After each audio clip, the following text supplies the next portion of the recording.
Аз съм по професия клиничен хематолог и се занимавам с трансплантация на хемопоетични стволови клетки. Моят академичен път започна още през 2010 година, когато завърших Медицинския университет в град Варна, но веднага след това заминах за Швейцария, където специализирах вътрешни болести и хематология.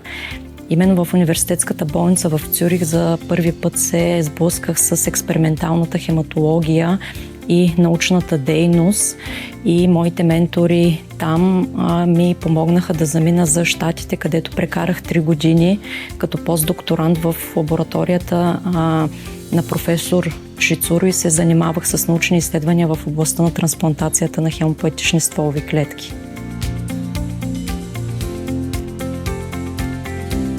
Едно от най-основните предизвикателства за мен беше малко по-късния ми старт по отношение на научната ми дейност.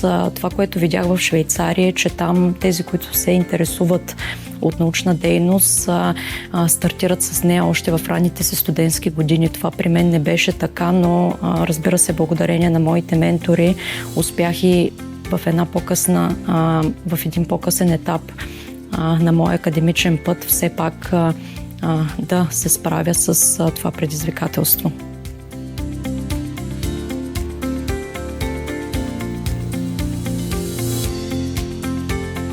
Нашия проект ще използва един сравнително нов метод в хематологичната диагностика. Това е секвенирането от следващо поколение. Чрез този метод ние се опитваме да намерим генетични аномалии по болестните клетки и с времето да ги проследим в хода на лечението. Именно това ще е в основата на нашия съвместен проект с колегите от Цюрих.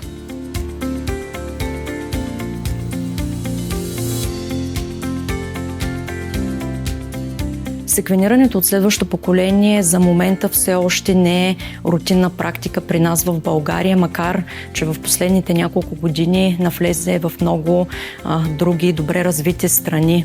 Със сигурност този проект ще ни даде възможност да внедрим този диагностичен метод и у нас.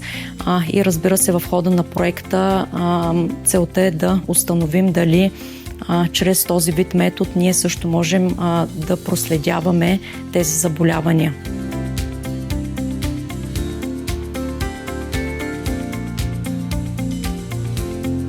Това е една уникална възможност за колаборация между България и Швейцария, която със сигурност няма как да подминем с лека ръка, но именно чрез такъв вид колаборация научната дейност в България може да напредва. Моят опит показва, че колегите в Швейцария наистина се занимават на едно много високо ниво, както в научната сфера, така и в клиничната сфера. И опита, който ще придобием чрез тези изследвания, за нас би бил безценен.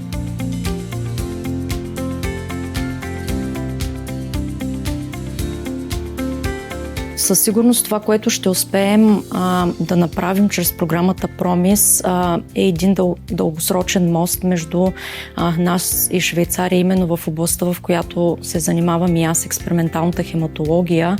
Както вече споменах, опита, който можем да натрупаме чрез тези съвместни проекти е безценен и разбира се, финансовата подкрепа на Промис също не е за подценяване.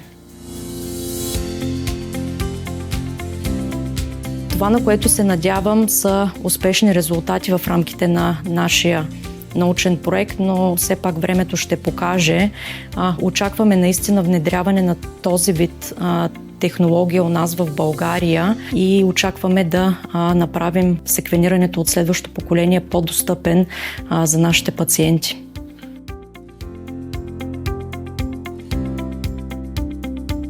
Това, което искам да кажа, че научната дейност е едно от най-интересните неща, с което съм се занимавала и най-важно е да попаднеш на добри ментори.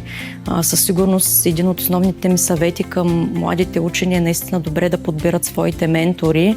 Разбира се, да имат голямо търпение, тъй като то е нужно в тази сфера и това, което мога да им кажа е наистина да не се отчаиват при негативни резултати, защото чрез тях ние можем да научим много.